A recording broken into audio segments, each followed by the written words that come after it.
Bonjour, j'ai fait un tirage space concernant la conscience. Je voulais savoir si on était conscient si on était conscient quand on mourait, de savoir qu'on était mort. Et j'en ai déduit que non, on n'est plus conscient. Quand on meurt, on n'est pas conscient. On n'est plus conscient, c'est l'âme un peu qui prend le relais.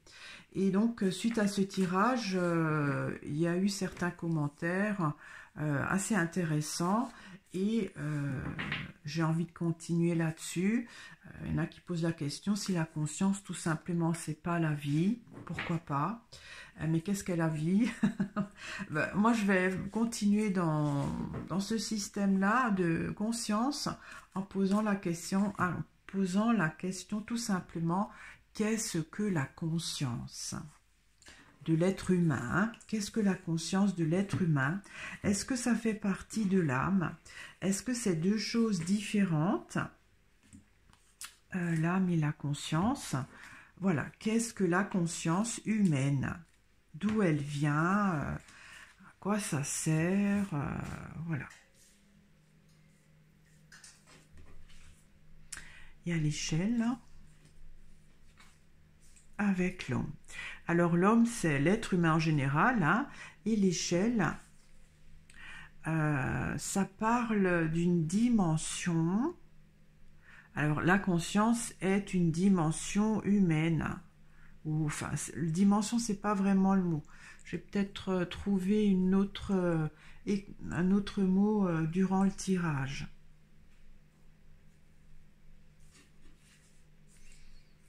Il y a le sceau, donc c'est une loi. D'accord, le feu.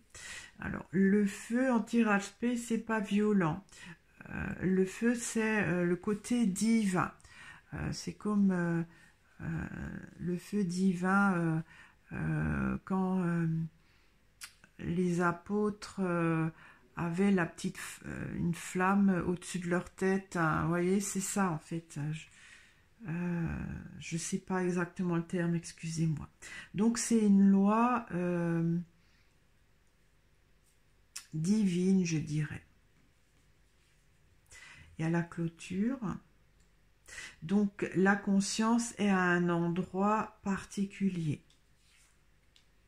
Il y a la glace. La glace, c'est figé.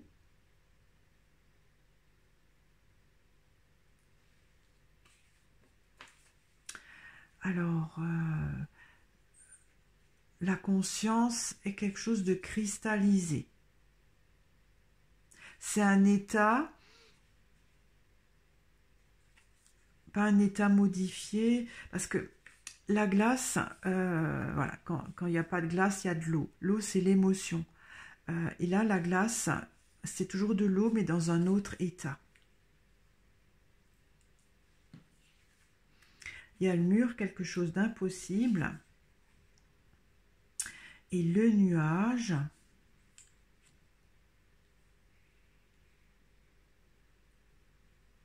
alors le nuage, on voit qu'il y a un petit peu d'énergie là, mais pas beaucoup. Alors, qu'est-ce que la conscience? C'est un... Parce qu'en space, l'échelle parle de dimension. C'est une progression. C'est un autre mot, je suis sûre. Je ne sais pas. Donc, c'est une loi divine. Donc, la conscience est pas partout, quelque part. Elle est à un endroit précis. Elle est concentrée à un endroit précis. Et il y a quelque chose d'impossible. Alors ça, je sais pas. Je vais éclaircir. Alors, j'éclaircis le seau.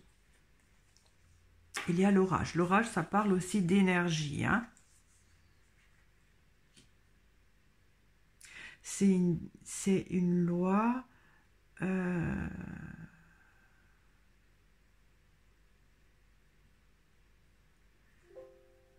Alors, est-ce que c'est une loi céleste?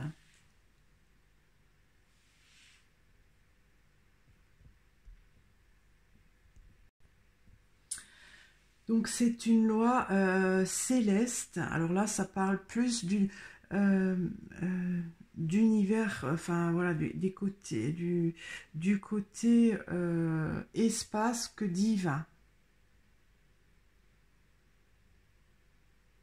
Quoique l'orage, faut tout voir, hein. Vous voyez, ça peut être aussi dans le cerveau. Euh, euh, oh, j'ai pas les mots qui me viennent, hein. Le cerveau, il est électrique. Donc c'est quelque chose dans le cerveau. J'éclaircis encore l'orage. Il y a les allées.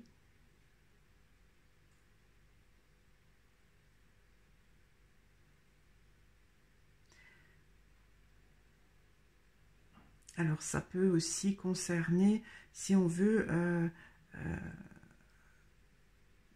qui circulent dans des réseaux. Enfin voilà, je sais pas, le cerveau, il a des synapses, tout ça, voilà. En fait, la conscience est dans le cerveau, d'après moi.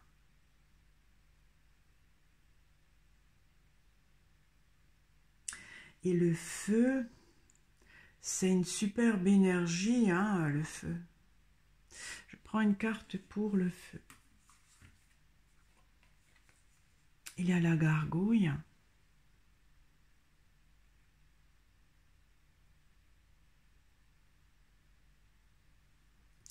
Alors,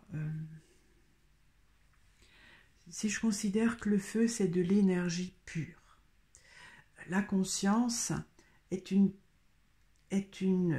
partie de cette énergie. La gargouille, ça parle de densité aussi. C'est-à-dire que c'est une énergie diluée quelque part, hein, par rapport au feu. J'éclaircis la gargouille. Ah ben voilà, il y a le soleil, ça parle aussi d'énergie. Mais c'est l'énergie du soleil et pas pareil que l'énergie là. Le soleil, ça parle de l'univers, c'est pas vraiment divin, donc il y a quand même aussi un côté divin, me semble. Hein.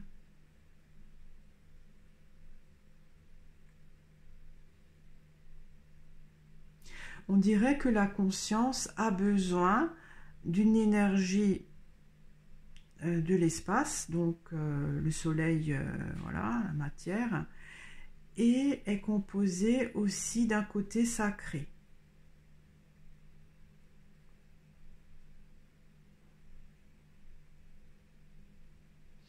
La conscience a besoin du soleil, donc le côté astronomie, pour s'incarner.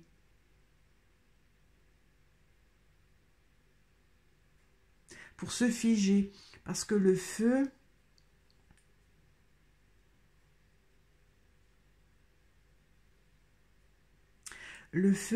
pour exister, a besoin d'énergie. Il a besoin du bois. S'il n'y a plus de bois, le feu s'éteint.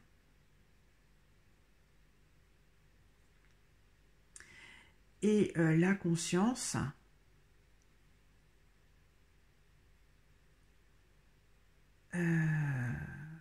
prend le relais de l'énergie solaire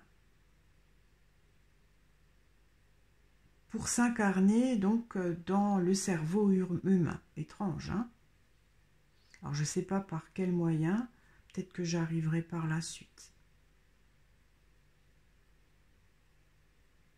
Je vais éclaircir au milieu là, parce que ça m'intrigue.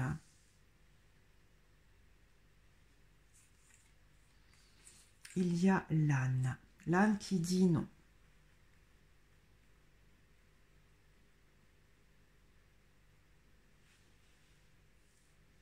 Je prends une carte pour l'âne. Et il y a le pain. Le pain, c'est fabriqué. C'est-à-dire, c'est pas naturel. Le pain, c'est fait par avec de la farine, c'est cuit. Alors il faut de la chaleur hein, aussi. Donc c'est transformé. Donc la conscience est un état transformé.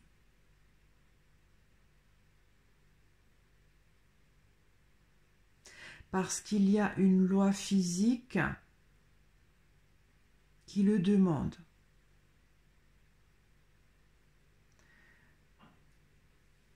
Donc c'est une énergie transformée. Alors je vais prendre une carte encore pour le pain. Il y a les feuilles. Alors les feuilles, ça parle de résidus.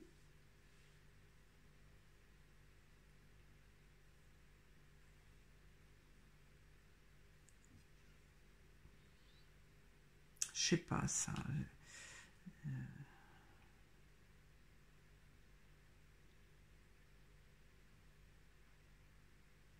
Je vais laisser ça comme ça. Alors j'éclaircis la clôture.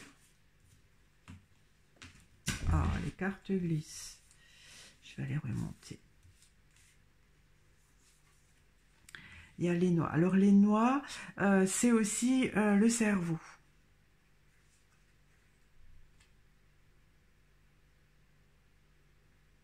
Parce qu'on dit que le fruit de la noix, ben, ça ressemble à un cerveau. Donc la conscience est cantonnée à un endroit du cerveau.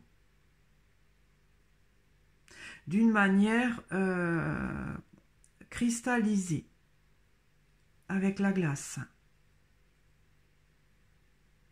Donc la conscience n'est que dans le cerveau. Là, j'avais vu, ça circule dans le cerveau. Comme dit, là, c'est les ondes cérébrales qui circulent dans le cerveau. J'éclaircis la glace.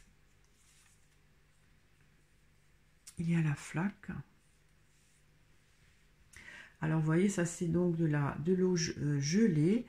Et la flaque, c'est de l'eau qui n'est pas figée, qui est mélangée avec de la terre.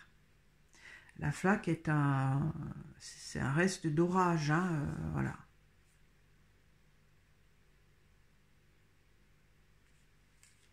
Alors la terre, c'est la matière. Donc la conscience, pour s'incarner dans la matière, donc dans le corps de l'homme, a besoin de se cristalliser. Alors, je ne sais pas par quelle manière, parce que la conscience, à la base, c'est quelque chose de chaud, hein, avec le feu.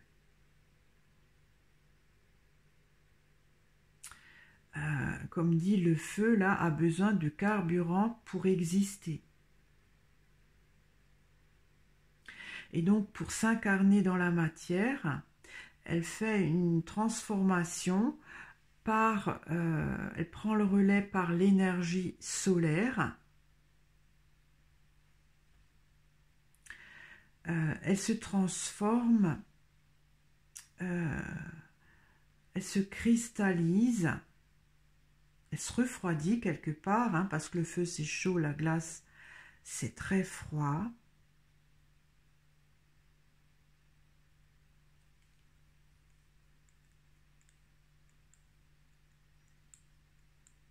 Ouais. Alors je vais éclaircir au milieu là. C'est un peu compliqué, hein. Alors, il y a l'évêque. Alors, l'évêque, qu'est-ce que ça pourrait être? Est-ce que c'est une croyance? Je ne sais pas ce que vient faire l'évêque là. Je prends une carte encore pour l'évêque. Et il y a le pissenlit. Pissenlit, ça se dissémine, hein. Je ne sais vraiment pas ce que fait l'évêque là. Donc ça, si on veut, c'est la conscience qui est dans le cerveau à un certain endroit. Alors, la conscience peut-être, c'est peut-être la petite voix intérieure, hein, l'évêque qui parle. Parce que l'évêque, c'est incarné, c'est un homme. Et le pissenlit, ça se dissémine. Donc c'est la pensée qui se dissémine.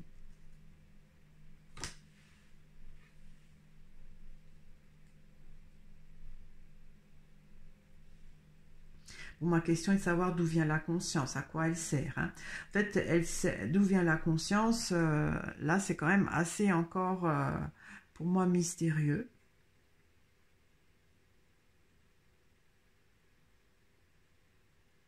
Je vois pas encore de côté divin. Hein. Donc, elle siège dans le cerveau.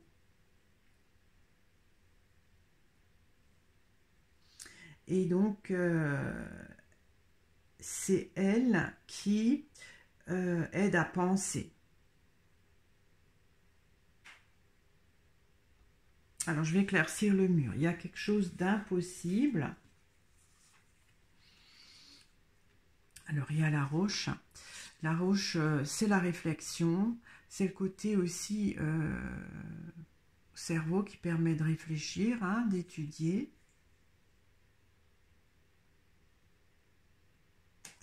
J'éclaircis la roche. Il y a l'hôpital. Alors là, si on veut, ça parle de l'Hôtel-Dieu. Hein. Ça parle aussi d'une porte.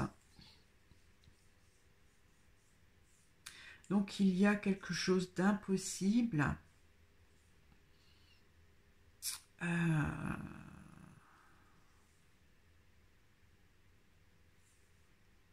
ne peut pas accéder à quelque chose. Parce que la porte, ça peut être un autre état, une autre dimension.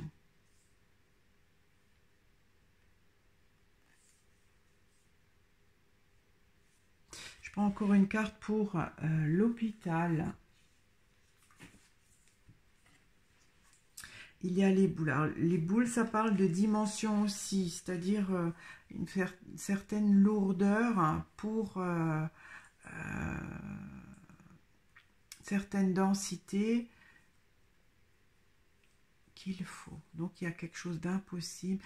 En fait, la pensée, je dirais que la roche, comme c'est assez cérébral, je dirais que la conscience pensée,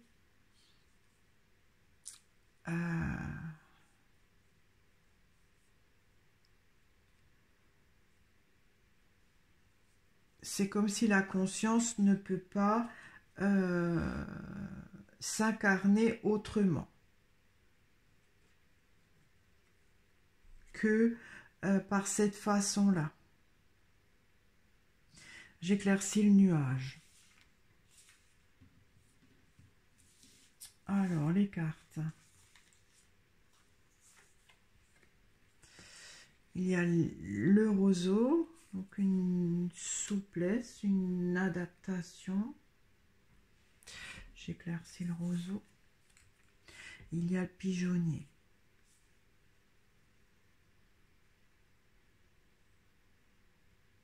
Alors, le pigeonnier, si on regarde, ça pourrait aussi être le cerveau, hein, tout en haut de l'homme. Hein, si on considère que ça, c'est le corps. Il y a le cerveau. Ça, il y a une adaptation.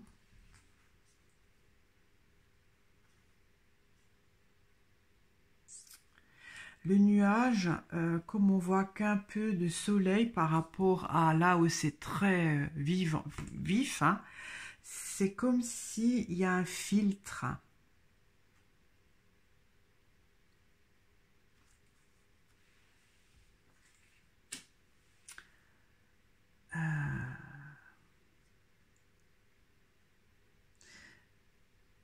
Il y a un filtre nécessaire pour que la conscience puisse s'incarner.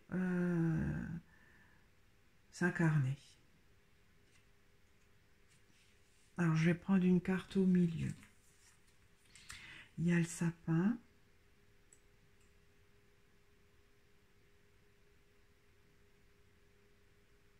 Le sapin, vous voyez, il y a de la neige là, hein, donc il y a quelque chose qui refroidit. J'ai l'impression que la conscience, à l'état brut, est quelque chose, vous voyez ce feu, quand il y a des feux de forêt, comme c'est violent, comme c'est ça, ça, ça, ça consume tout, ça brûle tout. Et il y a quelque chose de très violent. La conscience, pour se modérer ou pour se refroidir, a besoin d'un filtre à travers le côté espace qu'on a, de l'espace. Se refroidit pour pouvoir s'incarner. Bon.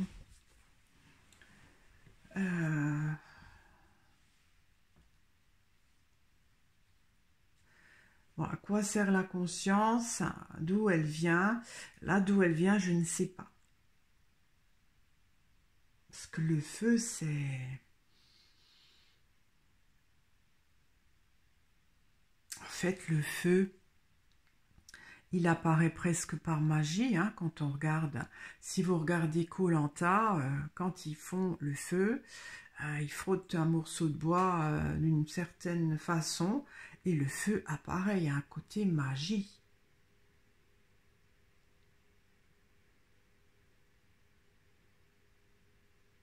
Et là, le feu, j'ai pas je sais pas trop qu'est-ce que ça pourrait être. J'aimerais bien isoler cette carte pour voir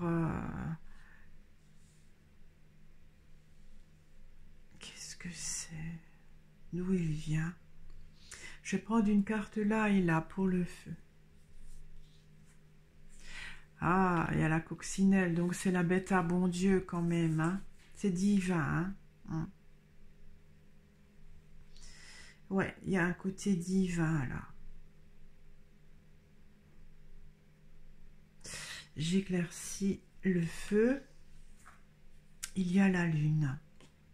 Ah, vous voyez, la lune, c'est aussi le côté espace, hein, nos planètes.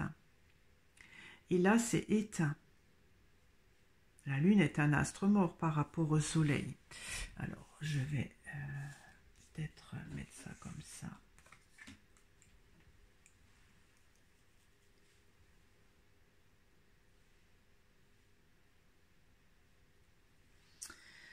Donc, c'est quand même le feu divin qui est tellement fort, si on veut, s'il s'incarne dans le corps humain tel qu'il est, il nous brûle.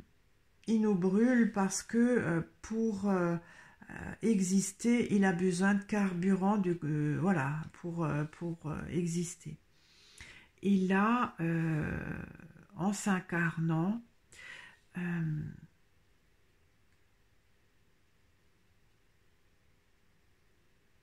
comme dit, il se transforme, il y a une transformation pour se refroidir.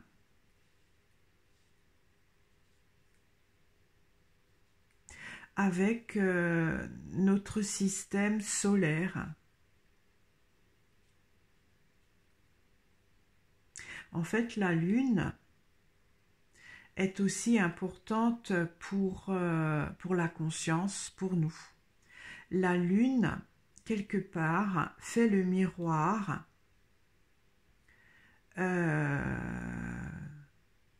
sur nous, terriens, de la conscience. C'est comme si c'est le relais avec le soleil.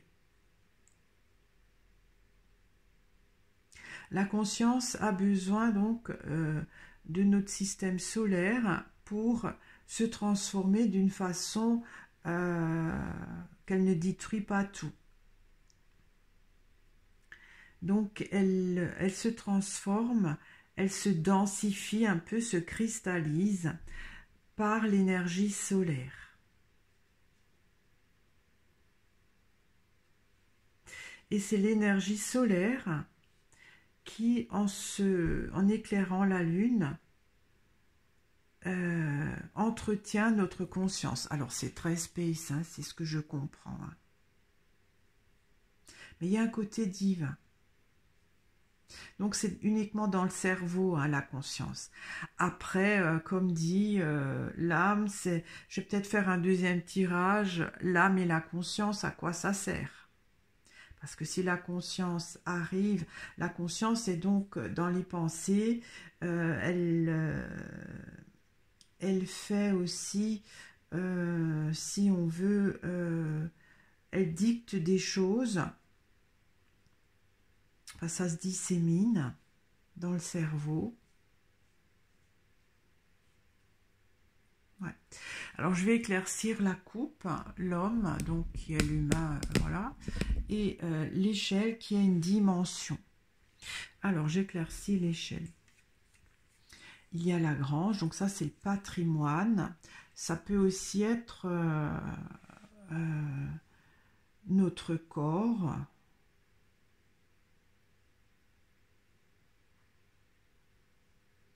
J'éclaircis l'homme. Et il y a le nid. Bah, le nid, c'est l'endroit où siège la conscience, hein, chez l'homme, dans l'homme. Bon, la grange, je ne comprends pas trop. Alors, l'échelle, comme dit, c'est une dimension, la conscience. Je prends encore une carte pour la grange. Et il y a la Vierge qui est un intermédiaire.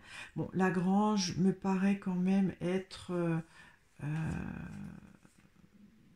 le corps, hein, la grange, ça parle du patrimoine, du bien. Et la Vierge, c'est l'intermédiaire, donc ça circule la conscience. Si on veut, le corps ou le cerveau est l'intermédiaire où siège la conscience chez l'homme. Voilà, donc ce que je peux dire, j'espère que ça vous a intéressé. Je vais peut-être faire encore un autre tirage pour savoir quel est le lien entre la conscience et l'âme, puisque j'en ai déduit que quand on meurt, la conscience s'éteint, on n'est pas conscient qu'on meurt, mais il y a l'âme qui prend le relais. Je vous remercie de m'avoir écouté, je vous remercie toujours de votre fidélité. Ce sera avec plaisir, bien sûr, que je lirai vos commentaires sur le sujet. Et je vous dis à très vite, au revoir.